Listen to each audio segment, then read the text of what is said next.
Today from George Jenkins Arena, we're inside the Lakeland Center, the site of the 2012 FHSAA Boys Basketball Finals.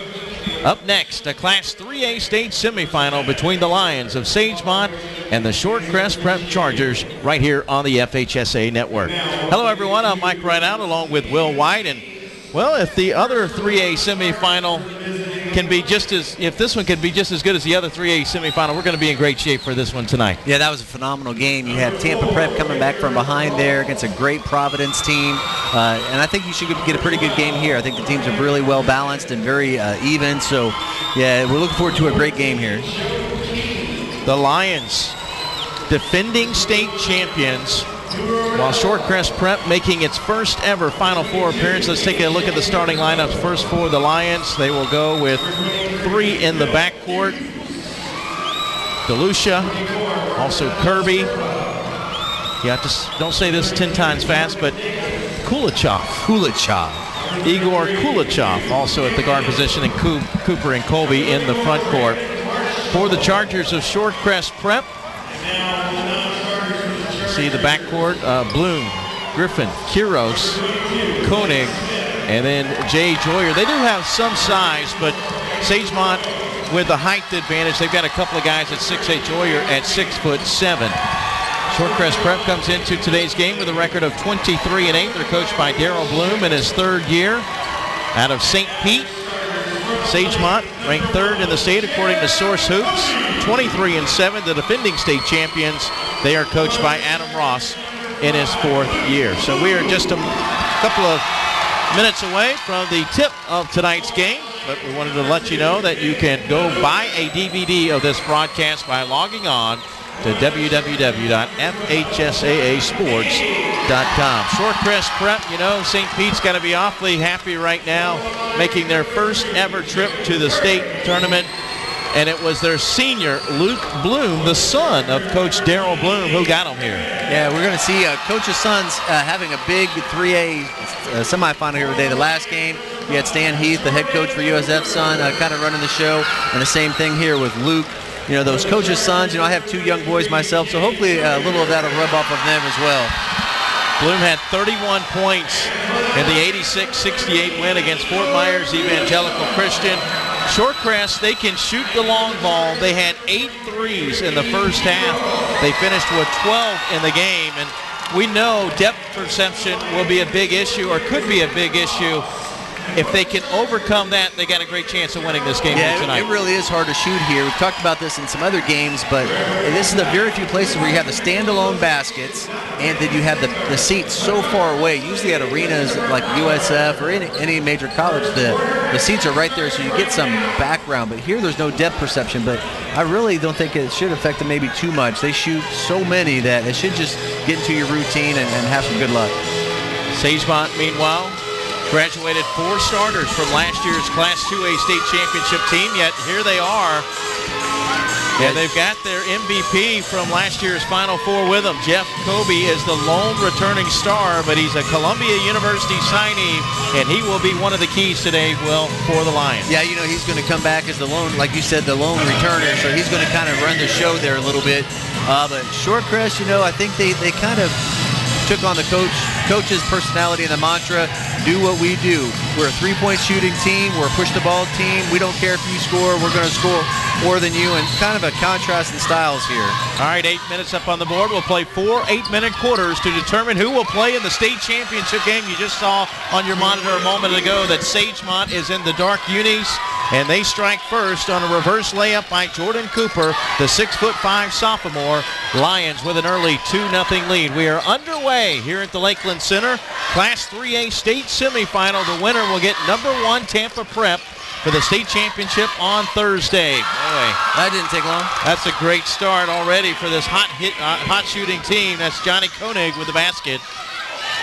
Sagemont comes right back there. They go inside to Kobe, and the 6'8" senior gets his first 2 of the game.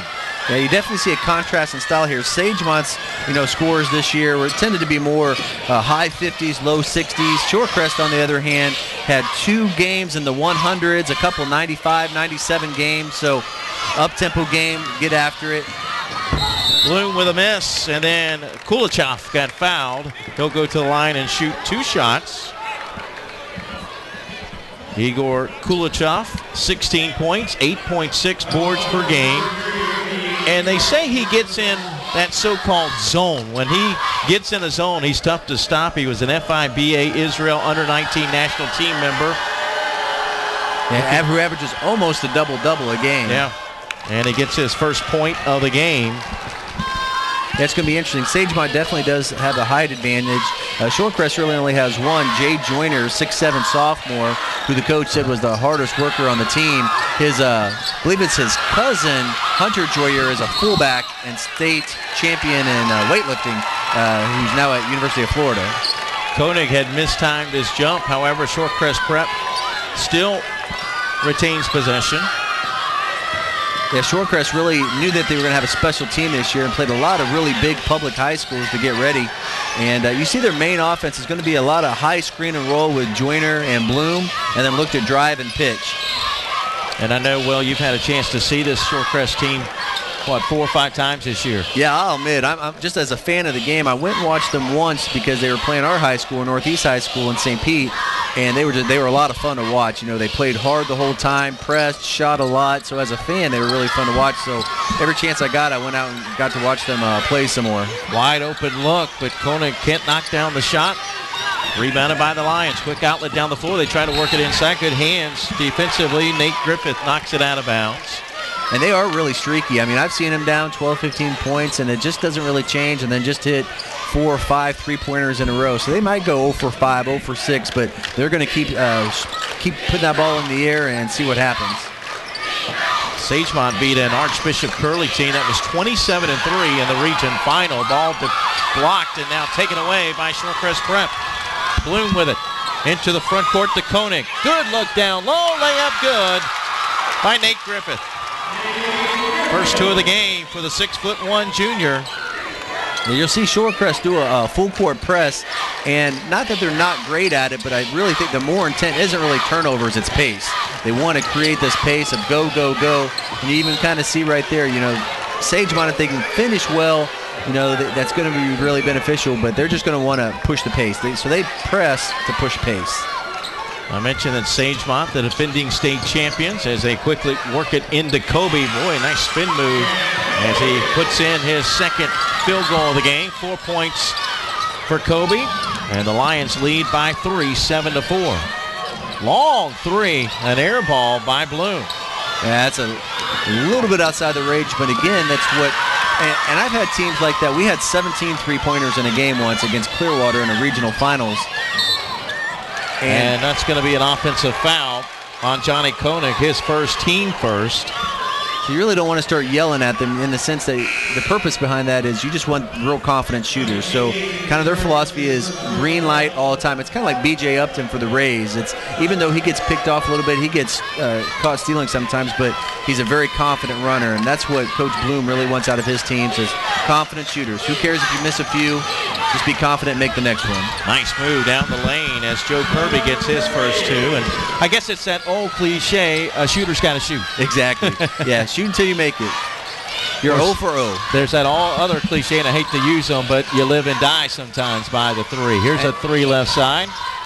And it's Koenig. And I do feel like that's going to be the situation today. They're going to have to hit some 3s because just in a pure half court, push the ball. You kind of see here Sagemont on a little run. Maybe time for a timeout. Timeout call by Shorecrest Prep as they find themselves down by 7. 6 points for Jeff Kobe, the 6'8" senior. Sagemont making its 4th trip to the finals in the past 5 seasons.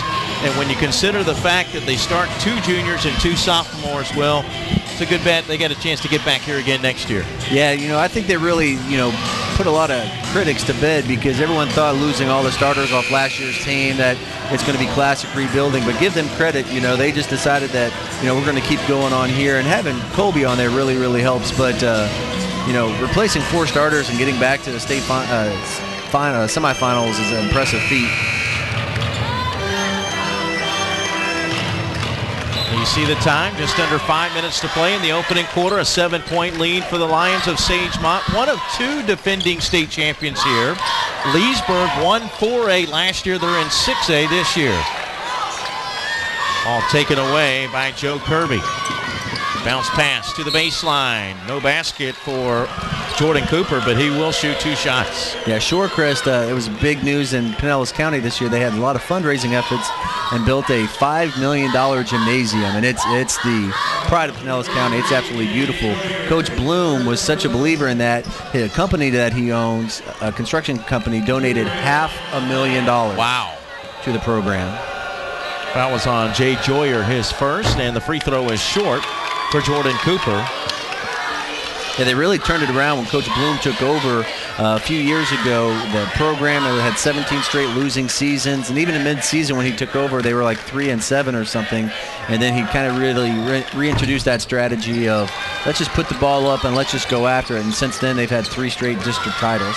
Cooper, an 82% free throw shooter, hits 1 of 2. He has 3, and it's an 8-point lead for Sagemont.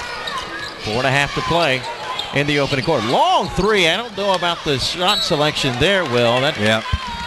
That's a little too far. You don't even mind, 19. Now, if it's Austin Rivers, maybe. There you go. You make them.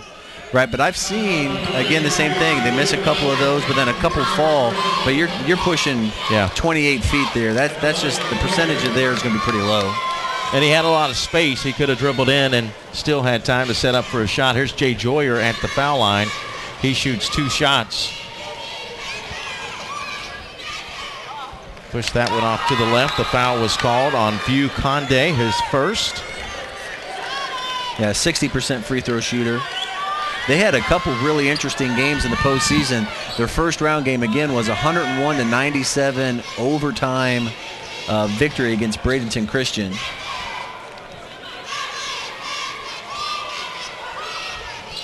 Well, we missed them both. Yeah, you just hope that, maybe the arena doesn't really get to them, the experience coming here. Because you're looking at their stats. Here's some of their scores. They scored 102 points against Northside Christian, 97 against Brooks DeBartolo, 97 against Osceola, and then 101 there against Braden Christian. So they've had some big scores. And those teams aren't bad teams, knowing that area. So they can really put up some points in a hurry, but they're kind of struggling right now. Bloom. Koenig now with it, top of the key, picked up by Kobe. Sagemont in the man-to-man defense.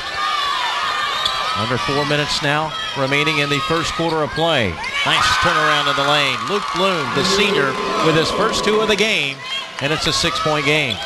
That was a good move there. Dribble down and then come back to a strong hand. Little 8-foot shot, so you can't just shoot all threes.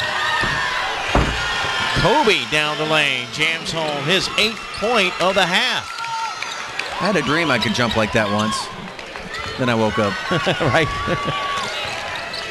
An 8-point lead for Sagemont. Opening quarter here at the 3A semifinals. For the first day, Will, great crowds today. Oh, absolutely. I've been really...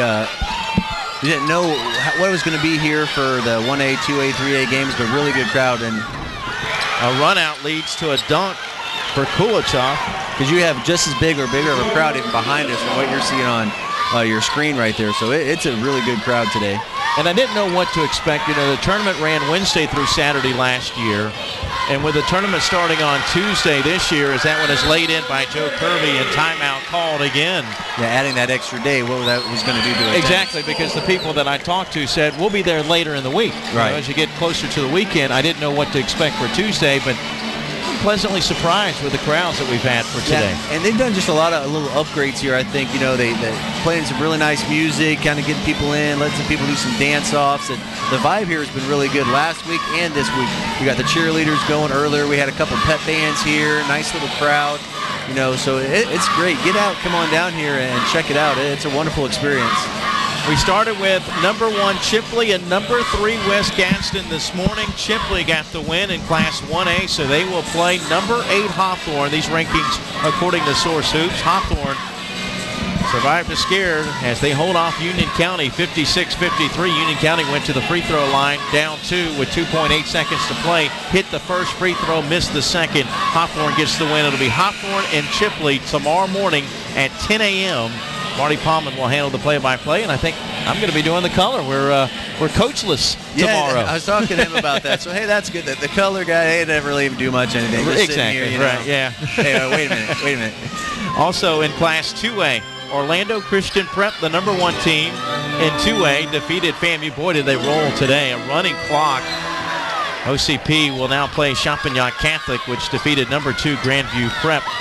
And as we mentioned earlier in 3A, in overtime, Tampa Prep in overtime, 56, Providence 50. They await the winner of this one for the 3A championship on Thursday at 10:05 a.m. Little showtime for Jeff Kobe. He's in double figures now. Yeah, he's going to have to consider taking that press off because it's just you just can't continue to give up layups and dunks. Even if you need to push the pace, but you've got to be able to get some stops there. Shorecrest 0 for 6 from 3 to start the game. Ryan Radin picks up his first foul. Second team foul against the Lions. Well, now's when Shorecrest really needs a shot beyond the arc. They have yet to hit one. Down 14, and they throw it away. Yeah, Kuros had 117 three-pointers this season. That's 4 a game if you do the math. So he's going to have to start getting some shots in here if they want to compete. Kobe missed the layup. Chargers ahead to Koenig. Yeah, Sagemont's been well coached. They're really concentrating on taking away their drive, staying flat, not giving anybody an angle to go and attack and pull up and shoot. Really just concentrating on keeping the defender in front of them. Well, and I think that goes without saying because, as I mentioned, 4th trip to the finals in 5 years. They've got that experience. Even though they lost so many players to graduation, here they are back in the finals, and that, I think, says a lot about the coaching staff. Yeah, the coaching staff, and you see the bench there is full, so it's really good to make sure you bring people so they know what that experience is like coming here and getting that vibe, and just so you always have that next wave of people ready to go. Jay Joyer got fouled and will step to the line and shoot 2 shots. The foul was called on Victor Rolfs. That's his first.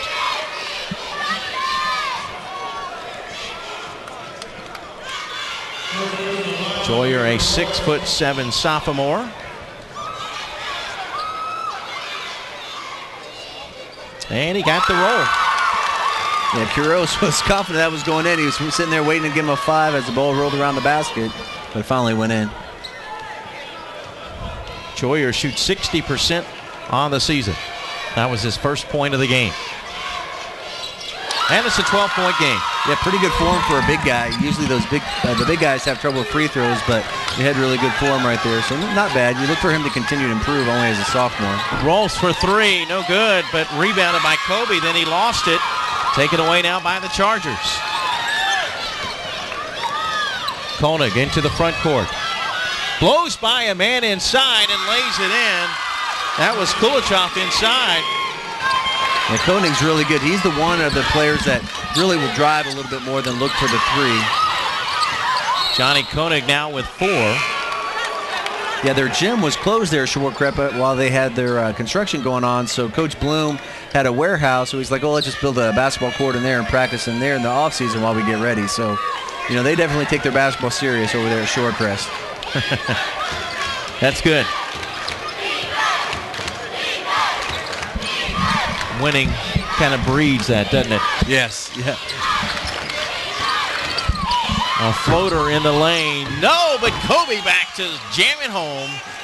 That's his 12 points here in the quarter. Already. Jeff Kobe, 6'8" senior, as I mentioned, has signed. Will play at Columbia University. And that shot blocked by Kulichov. Here come the Lions. Yeah, Coach Bloom played college basketball as well. Ryan Radin with that last basket. Another steal by Sagemont. Kirby.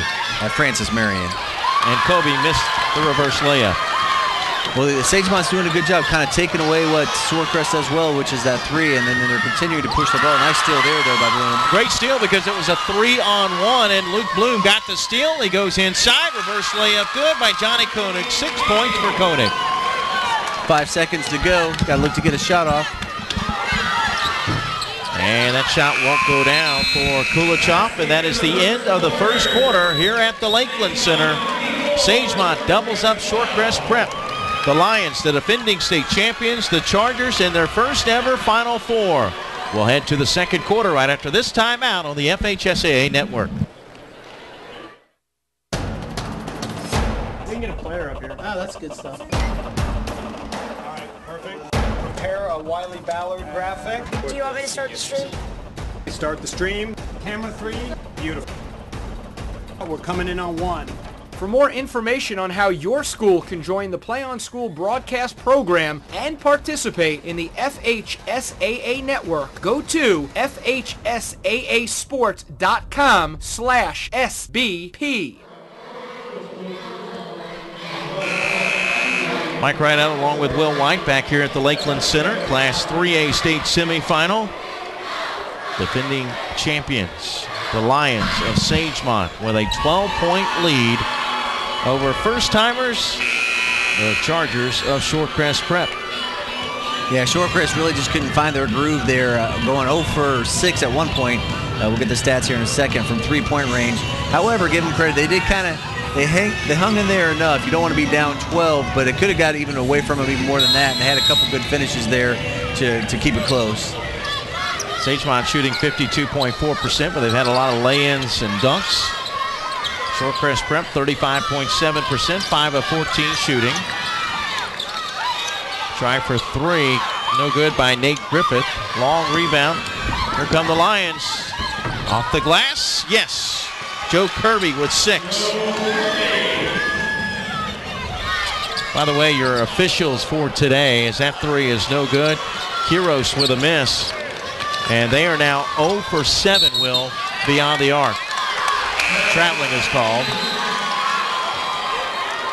As we mentioned earlier, in the region final on Saturday night, they had 8 threes in the first half.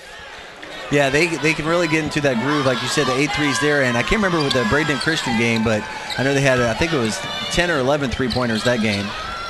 Still looking for their first 3 of the game, and traveling is called on Zach Smith. Got a lot of people listening back home. I try not to check my phone or anything like here, but it kept buzzing and buzzing and buzzing, and so I had to check there real quick. So everybody's back there saying they're listening. So good. Now I'm getting a little nervous. I always try to pretend like nobody's listening or nobody's watching. Just me and you. Yes, it's just you and I. That's right. In the lane, a follow, no good, but it was a foul. And View Conde will go to the line and shoot 2 shots. He's the other 6'8" player. I like having those that you just come in off the bench. You know, hey, let's put in the other 6'8" guy. You're right. Second foul now on the 6'7" Jay Joyer. Yeah, they can obviously not afford to lose him. He's really their only true size in there. And the free throw, no good. Conde averages 4.3 a game. Just a 50% free throw shooter.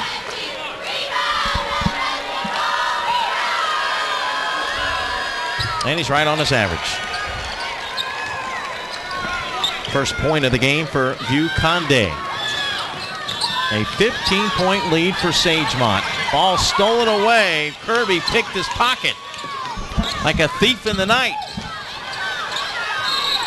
And that's going to be traveling on the baseline by Conde. Now we always say you got to be careful. Slow dribbling in the middle of the court, meaning if it's not a pure transition 2-on-1, the defense is always coming from behind. So he got caught there. Koenig got caught there a little bit with the defense coming and flicking the ball away.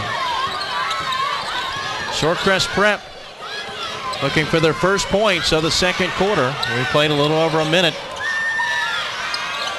Still looking for their first shot beyond the arc.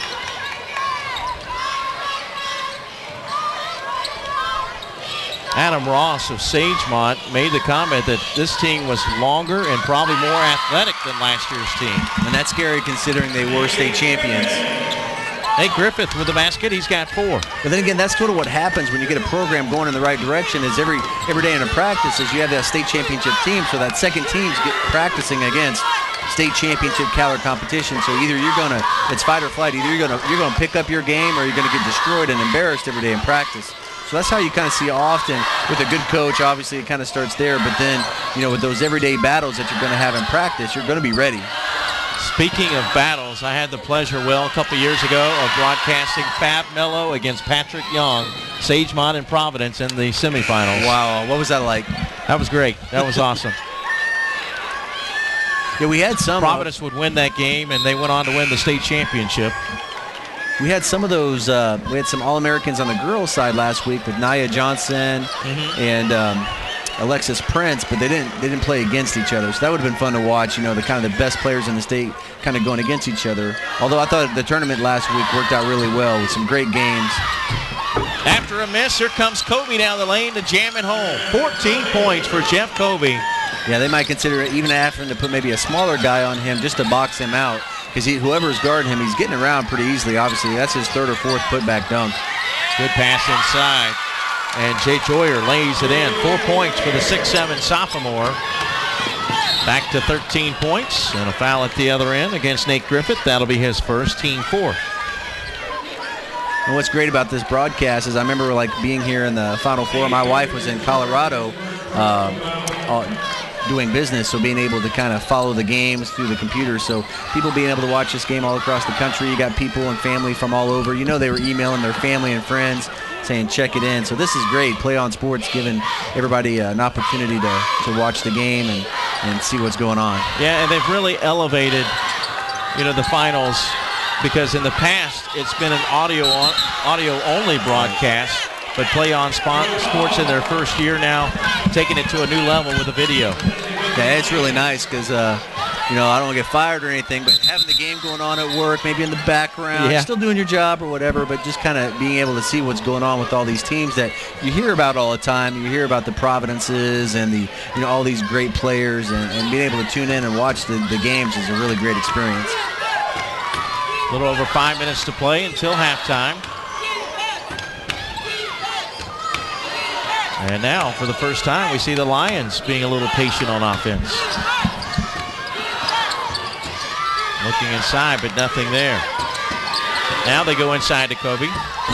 And he banks in 2 more. What's that, 16? 16 first half points for Jeff Kobe. In fact, he's got as many points as Shorecrest Prep. Nice spin move by Bloom. The floater, good.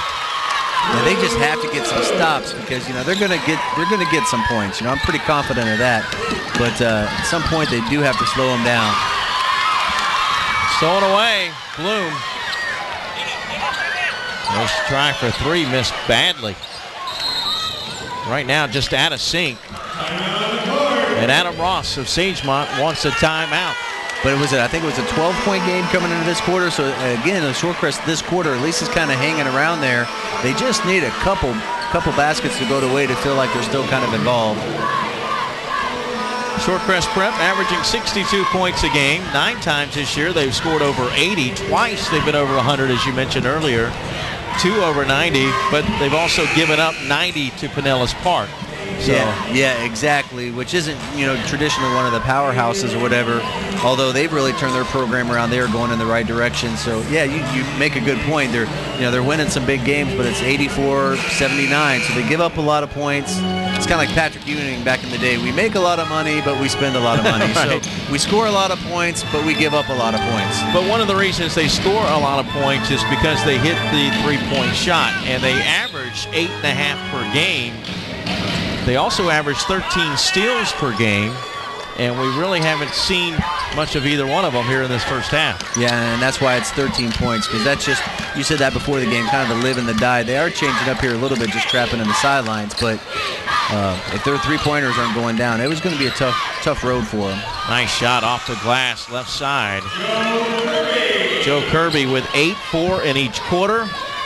Back to a 15-point lead for Sagemont. Under 4 minutes to play in the opening half. Koenig for 3. Everything's just came up short. Yeah, but everything seems to be right on it, just a little bit short. It'll be interesting to see what Daryl Bloom tells his team at the half. Do they make adjustments? Do they continue doing what they do, what got them here, or do they try to work it inside more? Yeah, I'd be more frustrated with that because the shots, they're going to fall or not going to fall, but defensively, they really haven't been able to put together a back-to-back stop yet that I can remember. So it's going to be kind of hard to win if you can't get a stop in there at some point. Thought we would have our first one there, but the ball is followed in by Jay Joyer. He's actually having a pretty good half, a couple putbacks there and a few free throws, but no foul, a little contact. Ball stolen right back though by Kirby, and then a frustration reach-in foul going to go against Koenig. That'll be his second. So 2 fouls on Koenig, 2 fouls on Joyer. Sagemont, no player has 2 fouls for them. Substitution now as Nate Griffith will check out. And Henry Murphy will check in. Timeout on the floor, media timeout. 2:50 remaining in the first half.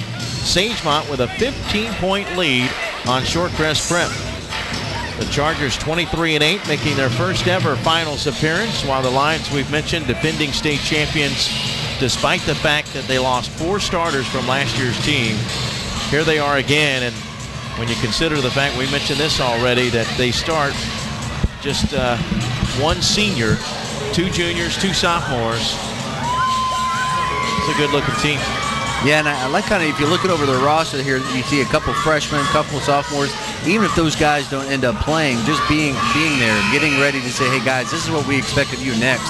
So I have a feeling that's kind of what was going on last year. Those people that are stepping up this year was that group that was getting trained and ready to go, because you just don't ever want the tank to be empty.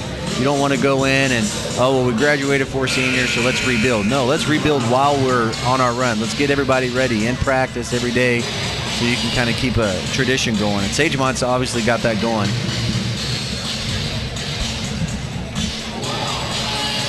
Let's see if Shorecrest Prep can finish the half on a positive note. Work themselves back into this game, down 15 right now. And the first stat I'm drawn to for Shorecrest is always that 3-point shooting, and right now they're 0 for 11. Sagemont also with 8 assists, 5 turnovers. And the layup no good by Jordan Cooper. Shorecrest Prep comes away with it. One thing Shorecrest has done is they've taken Bloom, their point guard, and taken him off the ball a little bit, maybe trying to kind of work off some screens to get open, because he was kind of having a tough go of it, dribbling the ball up there, not really being able to get very many good looks off. Johnny Koenig got fouled. He'll shoot 2 shots. First foul on Jordan Cooper.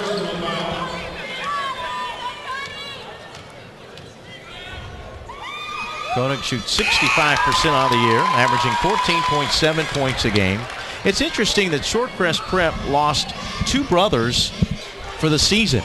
Yeah, I was at one of the games when they got hurt, and it's you really hate to see that. And both with ACL, MCL tears, which unfortunately is it's kind of the big injury in basketball. Luke and Nick Nunnally, and both, when they were healthy, were good for 8 to 10 points and 8 to 10 rebounds. Yeah, they were really a couple of their size guys that could come in and kind of help them out there. So when they went down, then the three-pointer became even that much more important, because it was just going to be hard to stop people inside with just your one big person inside with Joyer. So give them credit. They didn't kind of fold. It was one thing I did like about Raheem Morris that I hear him say was next man up. And they seem to kind of have that identity of like, all right, time for the next guy. It's your turn. Show us what you got.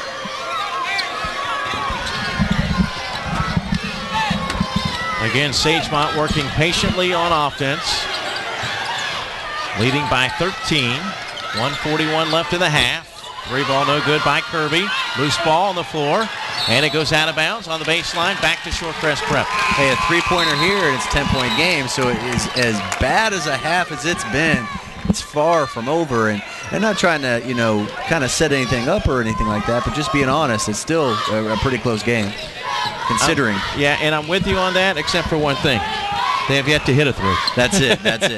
So, but a shooter's mentality would be like, well, I'm going to get one. That's right. But eventually you're going to get one. And nice move by Johnny Koenig as he banks it in. The shot's not falling outside. Take it inside. Yeah, he's a good slasher, too, and I think that's why he's a little bit more of the consistent scorer, because he is going to drive, and he is going to get a few points that way. Koenig does have 2 double-doubles on the season. Foul called against Shorecrest Prep. 1:14 left in the half. I've been impressed with Sagemont. They really kind of spread the ball around really well, and Kobe is just really phenomenal. Strong, athletic, kind of getting after it. So you can kind of really see why he was the reigning 2A Finals MVP. Free throw is no good on the 1-and-1 for Jeff Kobe. Of course, you pump somebody up and they miss a free throw. It's always the way. So now a chance to make it single digits. But they got the 5-second, no. Is it a timeout? Okay, timeout. Shorecrest Prep calls timeout to save the possession with 61 seconds to play in the half. Coming up tomorrow at 10 o'clock, tomorrow morning, it's the Class 1A state championship. At 2:35, it'll be the 2A final. And then the 4A semifinals are tomorrow night at approximately 6 o'clock and 8 p.m. So 4 games on tap tomorrow, 4 games coming up on Thursday, 6 games on Friday, and 4 on Saturday from the FHSAA Boys Basketball Finals.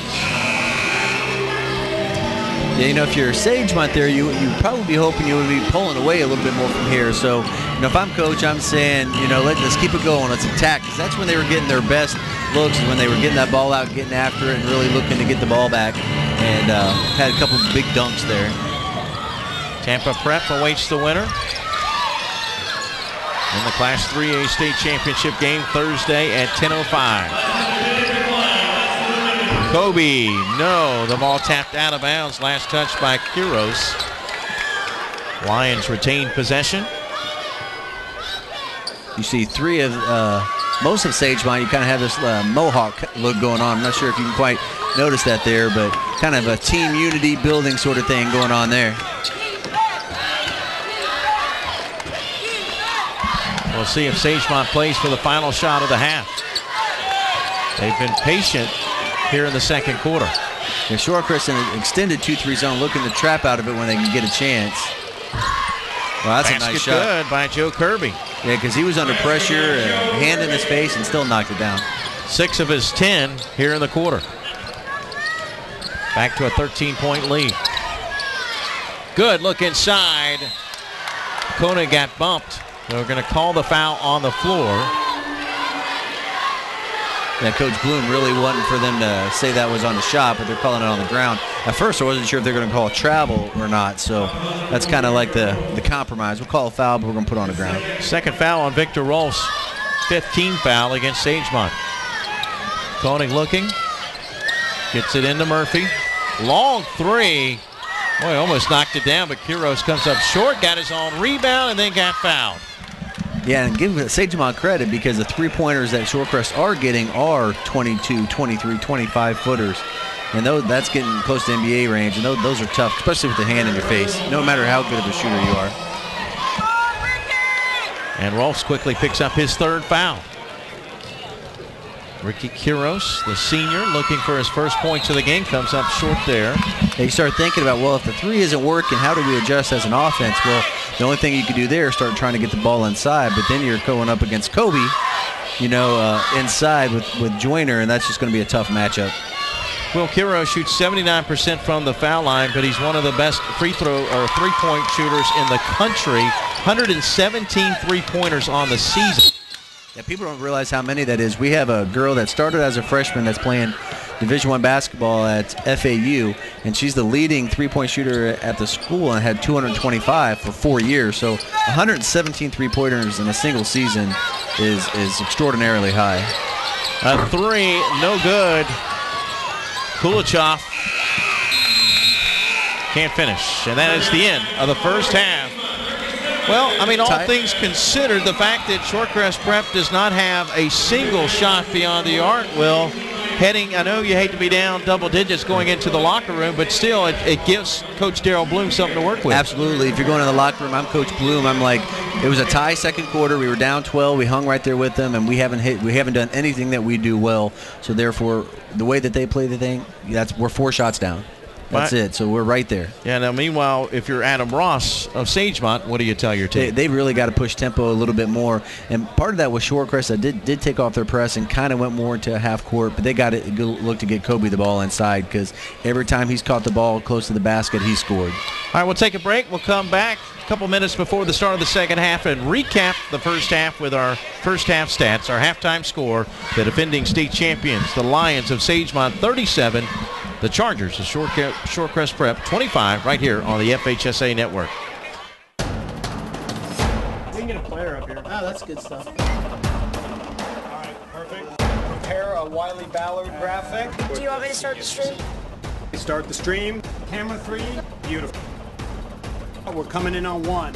For more information on how your school can join the Play on School broadcast program and participate in the FHSAA network, go to FHSAAsports.com/SBP.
Just about a minute or so away from the start of the second half.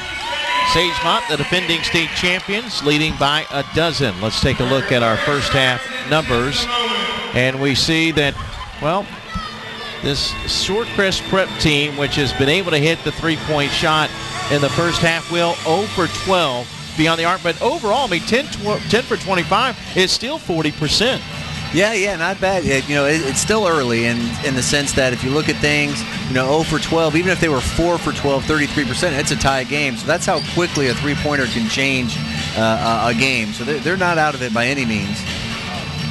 Meanwhile, Sagemont 17 of 36, 47.2% shooting in the first half. So it'll be Shorecrest basketball to begin the second half. Yeah, Shorecrest is going to have to find some sort of answer for Kobe, though. 8 of 13, and I think 4 of those maybe were on dunks. Don't forget, if you'd like to purchase a DVD copy of the game, just visit us on the web at www.fhsaasports.com. That's fhsaasports.com. Jeff Kobe leading all scorers with 16 points. Johnny Koenig had 10 at the break for Shorecrest Prep. And it's Kobe off to the races again. 18 now for Kobe. Yeah, you see Shorecrest putting number 30 Murphy in there, who isn't a traditional lots of minutes kind of guy. So I'm not sure if they're trying to get in a little bit more size to try to get some things going there. The first time they tried to get the ball inside. Johnny Koenig with 12. He was 4 for 8 the first half, so that makes him 5 of 9. So from 2, he's got a nice little stroke going on. So they just got to just keep on. 3 from the top of the key, no good by Kulachov. Rebounded by Shorecrest Prep as they work it inside. Layup good by Henry Murphy. First basket of the game for the 6'4" junior, and all of a sudden it's a 10-point game.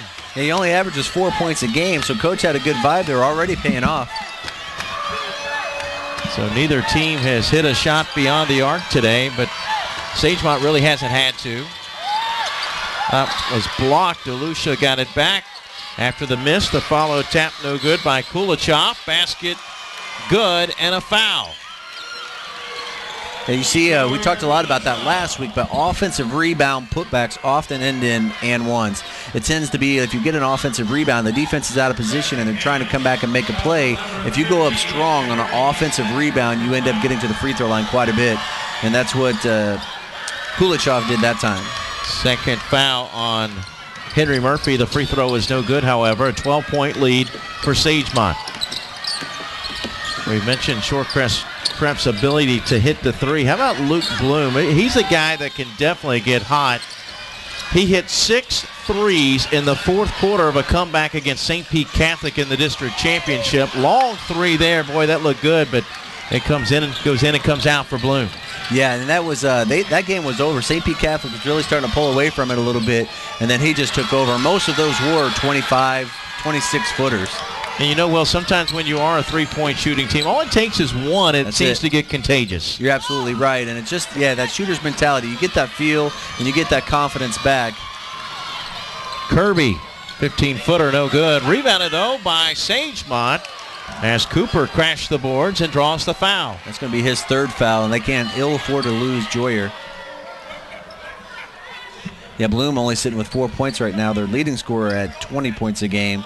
And I give Sagemont credit for that. They're really sticking him, and they're really fighting through the screens, because what they try to do is have him come off of a screen with one of their bigs up top, but they're really hedging that screen well and staying with him. So Sagemont's really got a great game plan in place. Joyer going to stay on the floor for now with those 3 fouls. Oh, had to be careful there. He did back away some, and Kirby missed the layup. Ball taken away. Look out. Showtime for Jeff Kobe. He's got 20. And it's a 14-point lead. It's the right call to leave Joyer in there. You're down 14. You're just not gonna win if he's not in the game. So if he fouls out, you got to give yourself a chance to win right now. Chargers get bailed out by a timeout. They could have easily called traveling there as he slid across the floor. 5:21 to play in the third quarter. Sagemont led 24-12 at the end of the first quarter, extending the lead. They led by 12 at the break, and right now leading by 14. They got a little Caddyshack music going on in here. I've been waiting for a gopher to come out and start dancing. Right. Not sure if you can hear that on there, but they got the theme from Caddyshack playing on in here, and I just think of the little gopher just doing the little dance right there.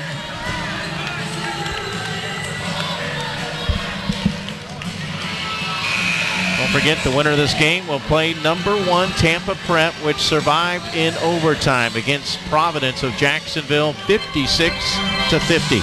Yeah, Tampa Prep. Providence had a shot at the end of regulation. A little 2-foot shot just went in and out. And that's Tampa Prep's second game in a row escaping a game winner by the other team.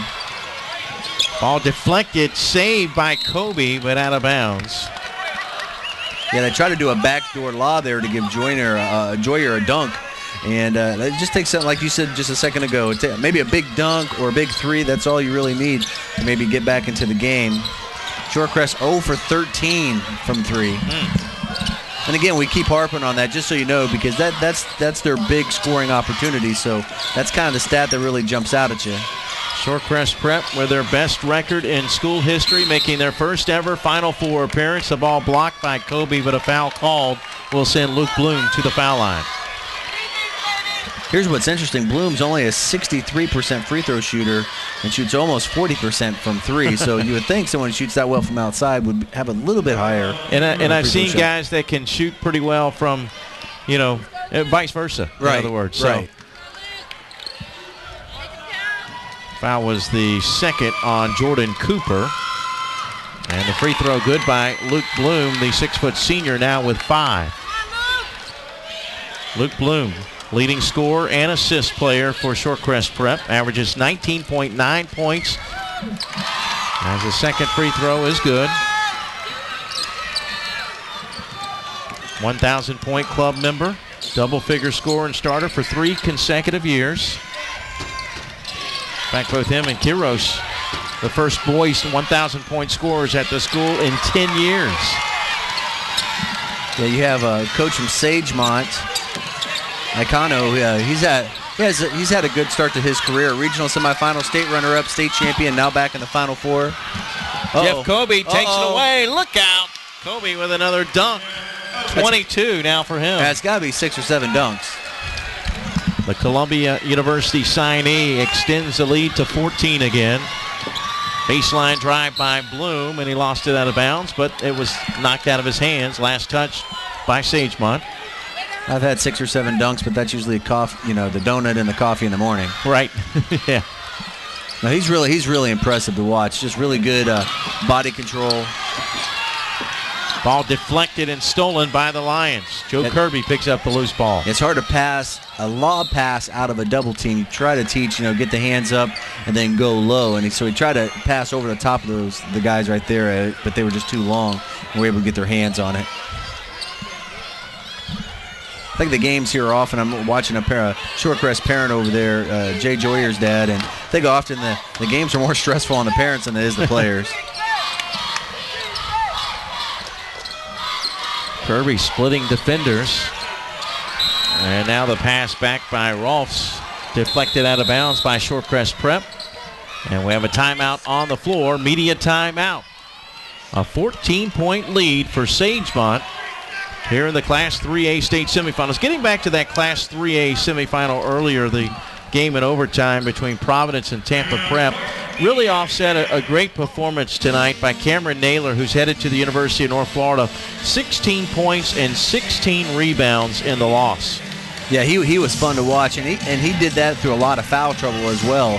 So that says a lot about a player who can play with foul trouble and still kind of keep it with his team. And the other player I was really impressed for Providence was Grayson Allen, just a sophomore. He only shot 3 of 15. So here's one of those stat line things. You look at a stat line, maybe not that great overall, but you can just tell he had a real good skill set. But give it to Tampa Prep, and I think that experience, been in here so many times, or 4 straight time in a row, still in those state championships, kind of kept them together there at the end of regulation and in overtime. And I was impressed with the smooth style of Josh Heath, almost about as smooth as his fro that he had. I about said something about that. I'm like, he's bringing back the fro, and yeah, when you do that, it kind of draws a little attention to yourself, not in a bad way or whatever. So you kind of watching him a little bit. He played phenomenally. 21 points and 6 rebounds for him, as Tampa Prep got the win in overtime. And he came up big in the overtime period. He hit their first 2 baskets of the overtime period. And hit some big free throws, too. Yeah, that's right. Tampa Prep will be playing for the state championship as Joe Kirby drives in and lays it in, and he's hoping that the Sagemont Lions will join them. Yeah, we joke he's got more moves than U-Haul. There you go. Now a 16-point lead, and we have yet to see Shorecrest Prep knock down a shot beyond the arc. Yeah, and again, I give credit twofold. One is that Sagemont is really doing a good job. Like the last situation was right here in front of us, and you can see the defender.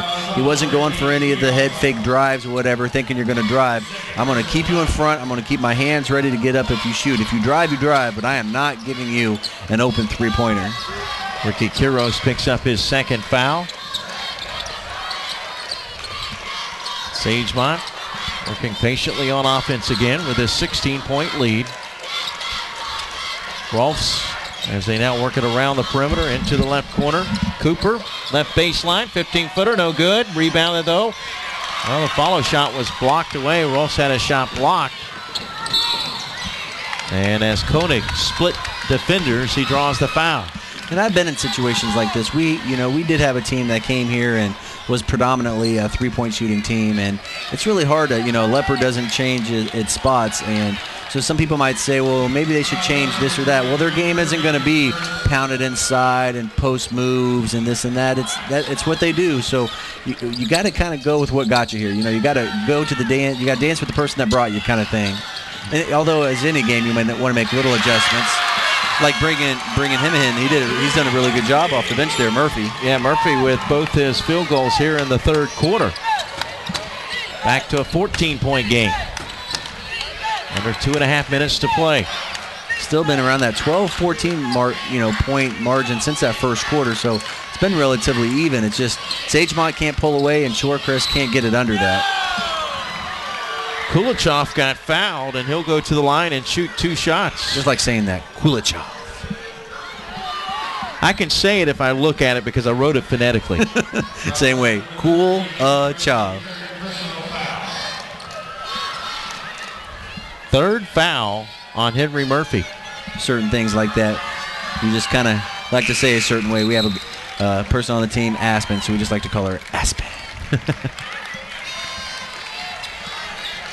15-point lead for Sagemont. As a couple players shuffle in. Conde will check in. Another one we had to spell out there. Yeah, even his first name, View. As the second free throw is good by Kulichov.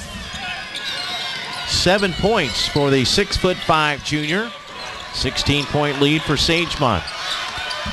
Well, this is a mismatch on size out here. You got 6'6" on 6 foot. That's how you slow down a three-point shooter, isn't it? Yeah, it's hard to shoot over someone 6'6". Basically put a wall in front of them. Maybe that's why Lucas decided to shoot from almost half court. In fact, I was wrong. Not 6'6", 6'8". 6'8", yeah. Bloom, he'll shoot the 3, and he got one. The senior hits the first shot beyond the arc for Shorecrest Prep in this game. Reverse layup, no good by Cooper. Jordan Cooper will shoot 2 shots. That's when you want if there's any situation it could be somebody else, you kind of let everybody else kind of raise their hands, say, no, that was on me, but it doesn't work very often. Well, 4 fouls now on Jay Joyer, their 6'7" sophomore, tallest guy on the team. And even the next tallest guy, Henry Murphy at 6'4", has 3 fouls. Also Koenig, though, he's 6'4".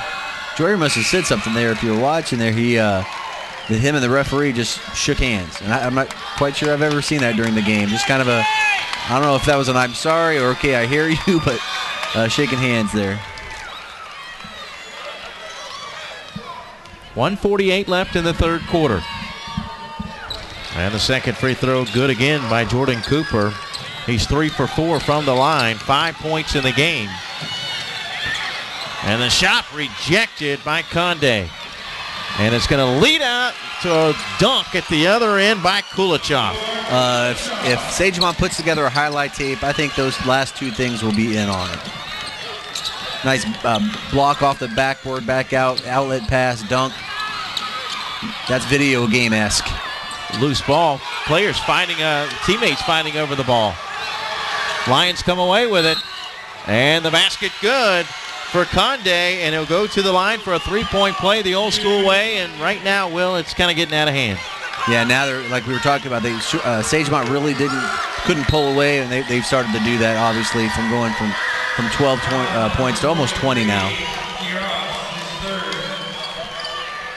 Quiros picks up his 3rd foul. Conde 1 for 2 from the foul line. 50% free throw shooter. And it's no good. Rebounded by Koenig. Sagemont really extending the defense, as you alluded to earlier. Almost daring them to get it inside. Yeah, almost have to. 15-footer, no good by Koenig. Got his own rebound. Another 15-footer, back of the iron, no good. And taken away by Sagemont. Kulichov. After a miss, tapped in by Kulichov. Kulichov is tough. You mentioned that before. He plays for the Israeli U19 national team. So you just know, so someone plays that kind of level has got a lot of experience, a lot of composure. And he gets a rebound. He averages almost a double-double. Nice touch pass. But they can't finish as the shot by Conde rolls off. 18 seconds left in the quarter. And a reach-around foul against Joe Kirby will be his first. That is the 3rd team foul against Sagemont. a freshman checking in for Sagemont. And kind of hear the Sagemont crowd like cheer there a little bit, so it seems like maybe they're bringing somebody in, doesn't get a lot of chance to play, and that kind of seems to be the case here. Jerko, number 22. Quick catch and shoot. Probably not the shot they wanted. They still had plenty of time. Fortunately, they get the rebound. But again, 5 seconds left. And that's a big three by Quiros. That's his first field goal of the game. Ricky Quiros, one of the top three-point shooters in the country, knocks down his first three of the game. We'll see if it gives Shorecrest Prep any life as we head to the fourth and final quarter, but it's all defending state champions in this one. The Lions 57, the Chargers 39, right here on the FHSAA Network. We can get a player up here. Oh, that's good stuff. All right, perfect. Prepare a Wiley Ballard graphic. Do you want me to start the stream? Start the stream. Camera 3. Beautiful. We're coming in on 1. For more information on how your school can join the Play on School broadcast program and participate in the FHSAA network, go to FHSAAsports.com/SBP. 8 minutes up on the board. We're 8 minutes away from the 3A title game. Tampa Prep, number 1 in 3A, awaits the winner. And it may be the defending state champions of Sagemont.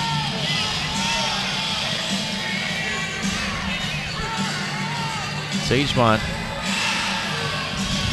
with 20 points in that third quarter. They outscored the Chargers. Yeah, you see Sagemont with a lot of their bench players in here right now. And again, I think that could be an opportunity of, like, again, how you build a rich tradition is by getting people a chance to play and come in like you see right there with Cooper.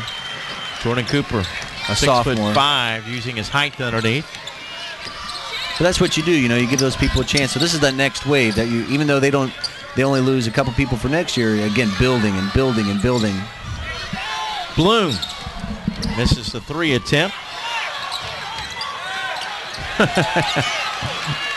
He did his best to keep it from being touched. After a miss, another big rebound and a stick back. That's Nate Griffith with his 6th point of the game. Did they call a foul? No, I think he just thought the player was hurt, so he blew it dead. Okay. For Cooper. 7:12 remaining in the game, an 18-point lead for Sagemont.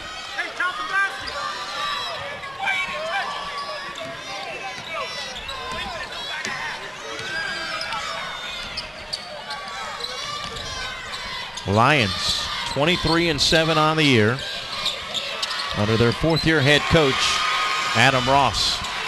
Conde there with a nice drop step. And they got a nice good 1-2 punch with him and Kobe. Yeah, they really do. And then you mix in Kulichov too. Well,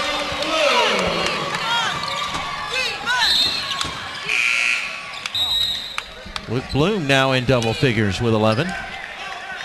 Yeah, you see almost like Sagemont coach really trying to make sure that everybody gets a chance right now to get a chance to play here. Not that he's given in on the game or whatever, but just trying to get a chance to make sure everybody gets a chance to play. 18-point lead for Sagemont. Here in the Class 3A state semifinals. Our 6th and final game of day 1. We've had an overtime game today. We've had a running clock. We've had another game, team down 2, going to the foul line to shoot 2 with a chance to send it to overtime, but coming up short. We've had the number 1 team in the state down by double digits, coming back to win by almost double digits. Good first day here at the Lakeland Center. Yeah, Tampa Prep's going to be a tough matchup for whoever who wins this game. They just kind of have the size and the speed, the leadership. It's going to be tough. Tell you what, though, I'm impressed with Sagemont. Yeah, I think it'll be a good game. Sagemont, I can't wait to kind of see some of those matchups. Try for three, just did come up short for Quiros. And Sagemont comes away with it. 18-point lead for the Lions. Under 6 minutes to play in the game. Jordan Davis picked up the loose ball. Good feed to the baseline. Reverse layup wouldn't go down for Conde, but kept alive by Sagemont. And a whistle and a timeout called by Sagemont. Lions continue to lead an 18-point lead. They've led throughout. They had a 12-point lead at the end of the first quarter. Jeff Kobe got going early with 12 points. He has yet to score here in the fourth quarter, but he had 16 at the half, 22 for the game. You mentioned the 1-2 punch with Joe Kirby. Kirby with 12 points. Kulichov had 8 of his 11 in the third quarter. So a bunch of weapons for the Sagemont team. Yeah, it's going to be good. You know, Tampa Prep's kind of the same thing. You know, some real balanced scoring. But Heath really puts that team all together. You know, he dribbles real well, keeps everybody involved. Some nice pull-up jumpers. And again, that experience, their fourth Final Four in a row. So they're going to be ready for any matchup here. And again, they want to go for their first state championship. Sagemont's got one, so. Griffith with a steal in the layup. Nate Griffith with 8. 16-point game. Still a lot of time left. Over 5 minutes to play in the game. Only thing is they've got to stop them. And with that size inside, they have been able to score at will. Conde lays it in again. He's got 9 points. And when you consider the fact that Jay Joyer has 4 fouls, Murphy has 3, they're going to be hard pressed. Yeah, and Kobe hasn't even been over there. The best player for Sagemont has been out for a little while. And then in the absence, Conde's really stepped up, just finishing really strong next to the basket. Jake Brandenburg,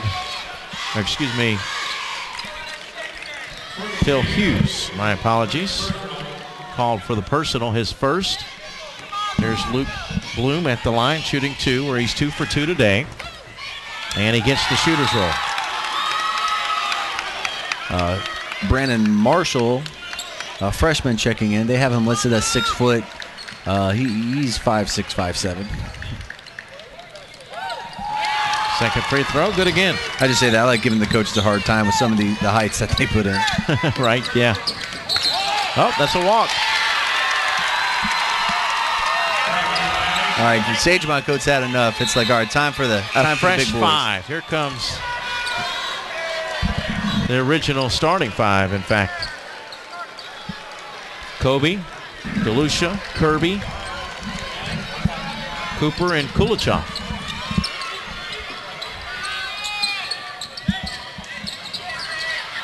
Loose ball picked up by Sagemont. DeLucia with it. His pass deflected, but saved by Kobe. And back out to reset.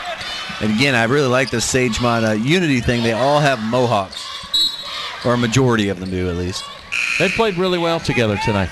Yeah, you could tell. Something like that. It's just those little things that you notice sometimes as an observer that just shows that there's team unity. You're not going to shave your head into a mohawk or do something like that without really kind of coming together and having some fun. Right. I mean, that's a fun little thing. So you're not really too crazy serious about things. It's okay to have fun, but they've really, like you said, seem like a really good unit. Back door to Kirby, who missed the shot, but Kulichov there to tip it in. 13 points for Igor Kulichov. A little floater in the lane, no good by Bloom. Rebounded by Kirby. Chance to open up a 20-point lead as we're approaching our final media timeout of the game. Stolen away by Koenig. But he throws it away. Yeah, it's getting a little outside of yourself there. He tried to pass it to the big guy running down the court. Joyer had his back to the basket. Yeah, he's basketball, rather. Yeah, he's not used to someone looking for him kind of in the open court. You know, right. Looking, trying to get down there and get on the block to get a miss or to get the ball near the basket. Probably thinking, what are you doing? I play inside, not outside. No. DeLucia to Kobe. Spin move to the baseline. Reverse layup, no good. Rebounded by Jay Joyer. Joyer has had a really good overall game. Some rebounds. He stayed, kind of be able to play with some foul troubles. Hit a couple shots. Bloom's shot may have been partially blocked. Outlet down the floor to Kulichov, and can't get it to go down. Here's Kiros to Bloom for three. No good. Reverse layup good by Koenig. Yeah, Koenig, again, I really like it. He has more of an overall game. Yeah, he does. Slash, drive, shoot, and that's, kind of worked out really well here today for Shorecrest. Koenig with a couple of double-doubles this season. 14 points for the 6'4" junior.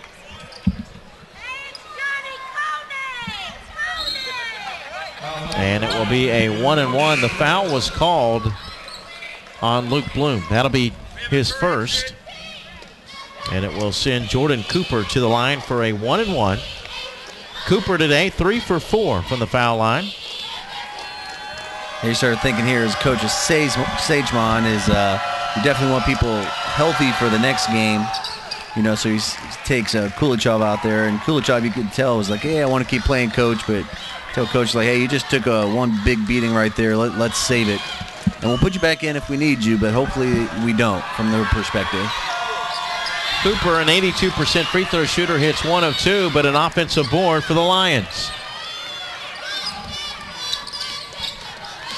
66-49, Sagemont, defending state champions, are going to get a chance to defend their state championship. I think we can go ahead and pencil them in. Yeah, and they're like you said, they're really looking strong. Kobe's going to be a big loss, but they've played a majority of this game even without him. And the only other significant senior that's gotten, really pretty much the only senior that has had significant playing time tonight, or is it like a high scorer rebounder type. So they're looking pretty good. Most teams look pretty strong again coming back next year. Shorecrest does, however, lose a lot of seniors. Bloom's a senior. Koenig's a junior, so he'll be back. Ryan Radin now with 3. Second free throw no good, but rebounded by Sagemont. Follow away shot good by Jordan Cooper. Double figures for the 6'5" sophomore, and an offensive foul called right here in front of us. Yeah, that's one of those as a coach. You're like, really, we're down 20. Now you want to still call the fouls or whatever, but that's kind of looking a little outside of yourself right there. That wasn't like an egregious anything like that, so it's kind of surprised to call that. And that's the 4th foul on Kiros. And that takes us to our final media timeout. A little over 3 minutes to play in the game. Sagemont will be playing for the Class 3A state championship against number 1 Tampa Prep. That'll be coming up on Thursday morning at 10:05.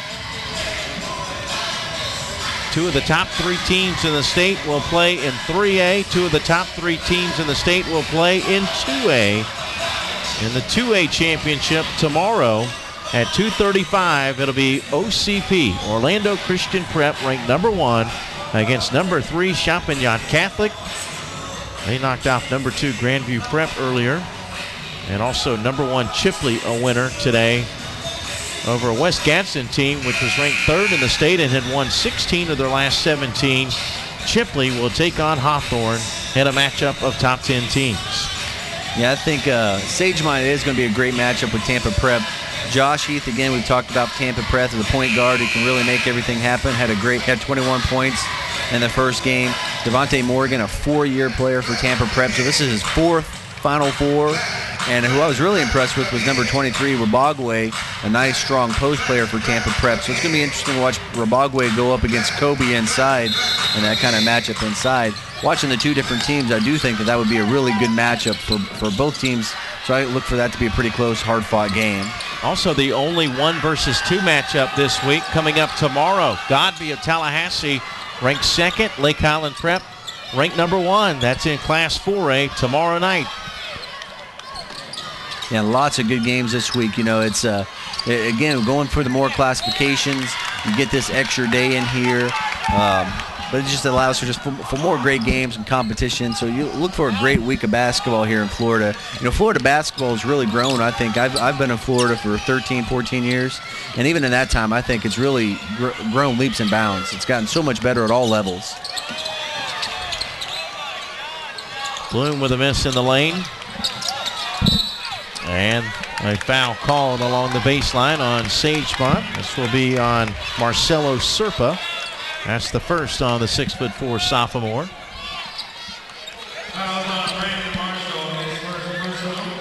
Not sure that we have the star power in this year's tournament like a Brandon Knight or an Austin Rivers. Yeah, last year it was a real special year. Austin Rivers obviously bringing a lot of crowd. That was a good team. Earlier today, though, did see a pretty good one in Dre Clayton for Orlando Christian Prep. He's only a junior. Yeah, Coach Cohn's really had that program turning around. We were talking about that earlier, watching Coach Cohn when he was at USF, back in the day with Altron Jackson and B.B. Walden. They had some really strong teams, and he could shoot the lights out. So it's really no surprise that, he's kind of transformed into becoming a really good coach. 2 minutes remaining in the game, a 20-point lead for Sagemont. And the ball stolen away by Yurko. Not really stolen, he just picked up the loose ball. The follow dunk, no good by Conde. Shorecrest Prep fans have something to cheer about. At first I think, Shorecrest kind of took that pump. It really looked like Sagemont was really going to run away with it. And you want to win everything, but you really don't want to get embarrassed. And I think really what happened is Shorecrest did make a name for themselves, even struggling from outside. They really hung in there. They kept it 12 points for a long period of time. They definitely showed everybody that they belonged here, but just Sagemont's experience and their depth really kind of just was a little too much for them today. Ricky Quiros has fouled out. It comes with 1:41 to play in the game. He finishes with only 4 points today. Quiros averages 19 a game. Conde's free throw is no good. I think that's Trip Wellborn, the AD for Shorecrest on the bench over there, who was an All-American at Michigan. And I'm trying to look back there, not quite sure what sport. But yeah, 1989 and 1990, Trip Wellborn, Michigan All-American, and played professionally for the Minnesota Vikings, so football. Oh yeah, in the school there was just a little controversy, but they hired Dave Moore, a former tight end of the Bucks, to be their new football coach.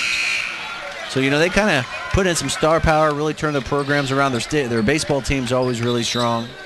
And so they kind of got things going on pretty well.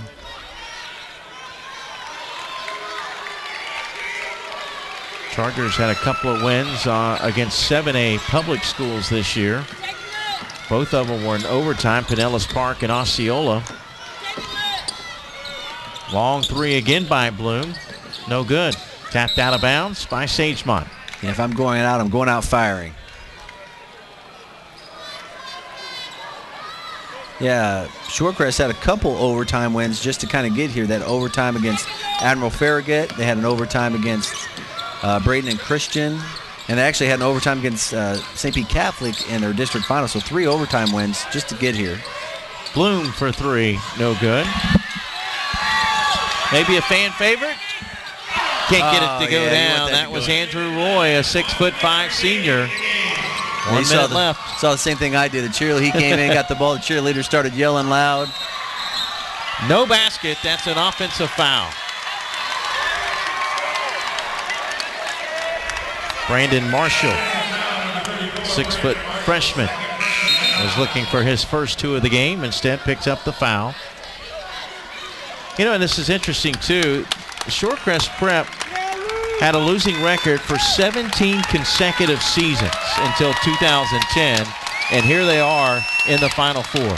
Well, I think that just shows what hard work and dedication, communication, leadership can do, because that's a tradition. And I think it's in the movie Bull Durham, but it's, the good news is that winning is contagious, but the bad news is so is losing. So, once you kind of turn it around a little bit, it's hard to break that tradition of losing.